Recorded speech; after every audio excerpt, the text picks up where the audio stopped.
How's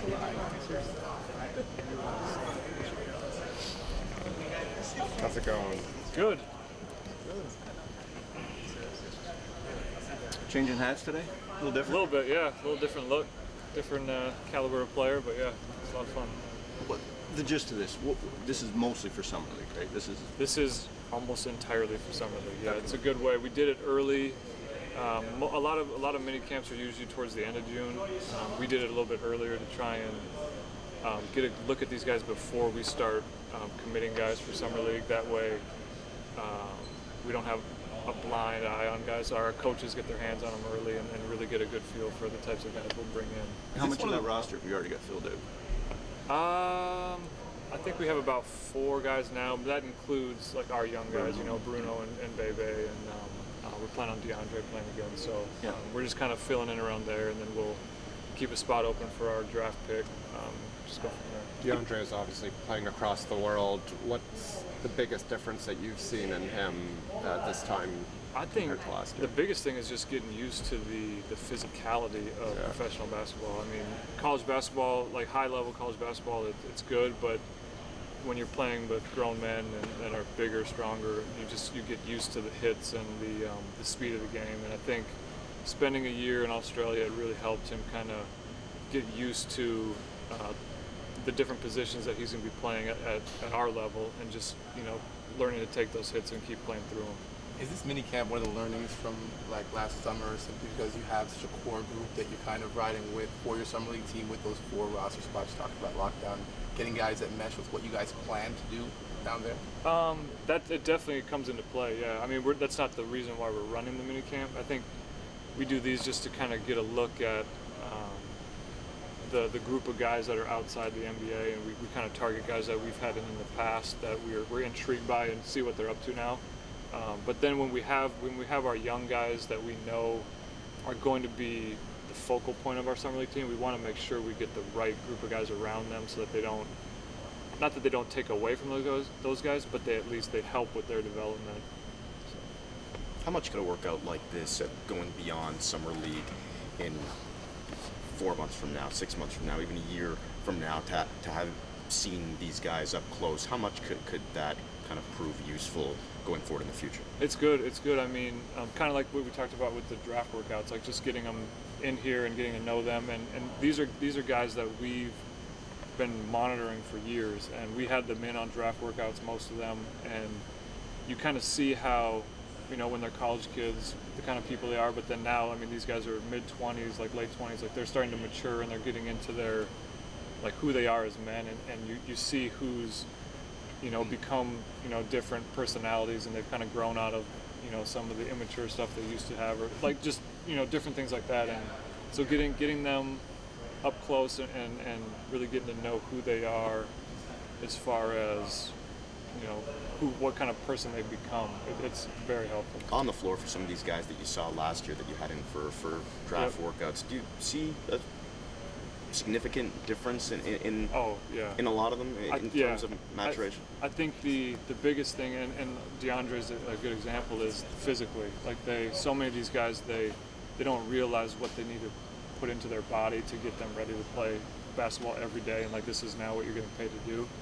And so a year of having a job of doing nothing but playing basketball, physically they just become stronger, they become in better shape, and a lot of guys they trim down, and they just take it more serious. And then when you get them back and you see, like, okay, this guy really put an effort into his body, and it helps their game.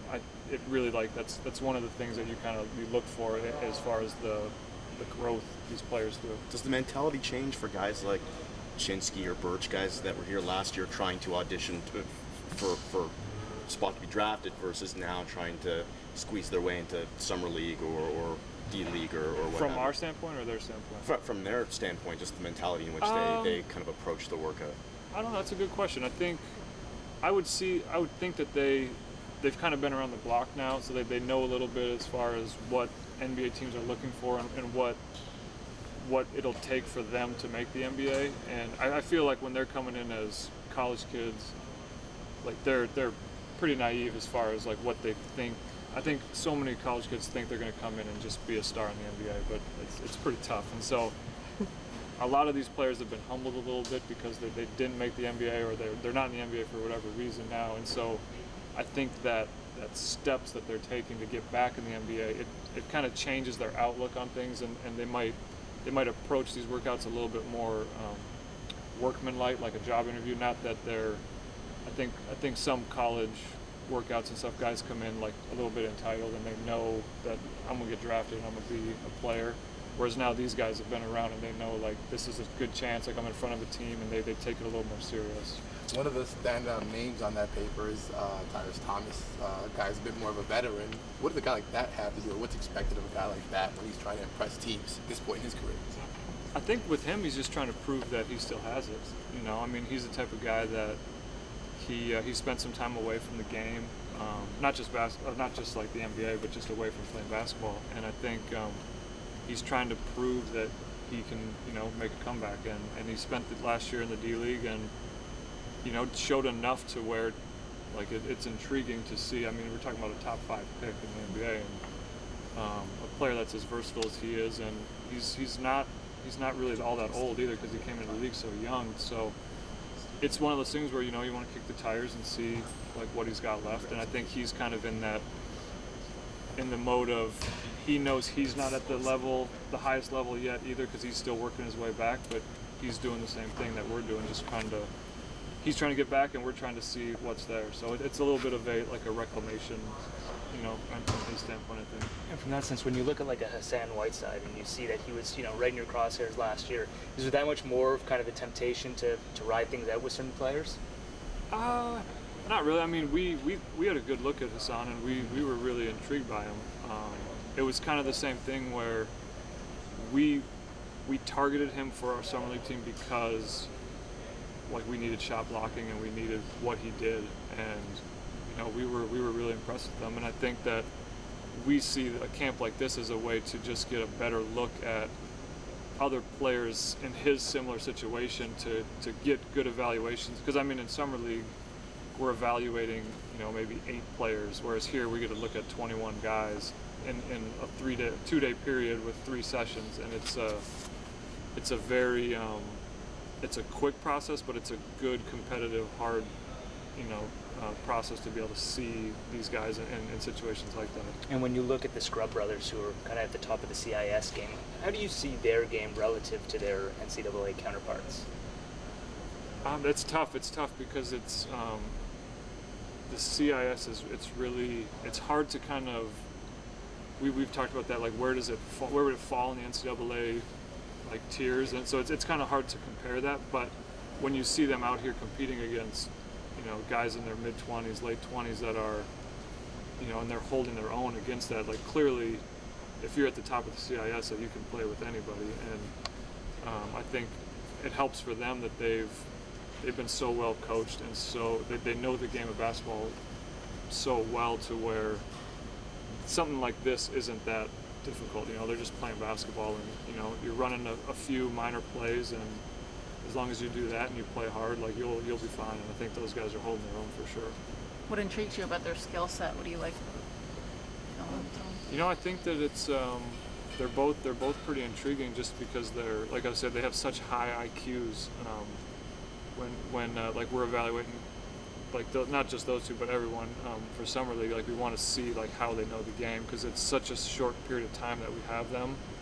We're not going to be able to put that much coaching in and get the whole playbook. So what we want to make sure we have players that can digest everything we're looking to do quickly. And you know, the Scrub Brothers are 2 guys that, like I said, they've been so well coached that they'll be able to just plug them in, you know, download them on what we're looking for, and they'll be able to execute every single time. And then on top of that, I mean, they make the right plays. They make the correct pass. They basket cut. They do a lot of the little things that don't show up in the box score, in addition to like shooting well and just, you know, playing good defense. With respect to maturing, talking about DeAndre's basketball, like physical side, do you think going away and having to like be on his own, maybe not have things turn out as you dream when you finish school, that can also help you mature? I think so. I think that's a kind of like we were talking about, like the humbling process of. I think he's in a little bit different situation because he was drafted by us, and he's a part of our system. And we explained to him early, like, just because you're not on the Raptors this year, like, you're still a part of us. And like, we had people go out and see him in Australia too. So it's for him, I think it was probably a little bit difficult to know that, like, you know, you're still a year away, but we kept him as close as we could in that situation. And I think that in addition to knowing what his ultimate goal is of getting to like the big team, it's still a process, and it's kind of like, just instead of another year at college, he just spent like a year abroad, basically, you know, doing nothing but basketball. What was the league like that he played in over there? It's competitive. Yeah. It's very good. It's I wouldn't say it's on quite the level of like Spain or like Italy, like the high major European leagues, but it's like the very next tier. And there's a number of NCAA players that end up over there, and even ex-NBA guys that are over there. And like, you'll see, there's I think a couple guys who were on NBA rosters this last year that played in the league the year before. So I mean, it's a very it's kind of on the come up, and I think that more and more good players that don't get drafted are ending up over there because they're, you know, it's a great place to live, and they get treated well, and, you know, they get their paychecks, and it's a very positive experience for them. He mentioned talking to teammates here like every other day. He said even when he was over there. Did he have communication with the coaching staff as well throughout the? Man, I couldn't answer that. I don't know. I mean, I know like we were from the front office standpoint, like we were in touch with his agent all the time, and like really just like always like keeping tabs on him and monitoring him, and just letting both him and his representation know that like he's a part of our system, and we didn't just send him like literally halfway across the world to not care about him. Like we put him in a spot that we thought was a fit for him, and a place where he could really develop. Thanks.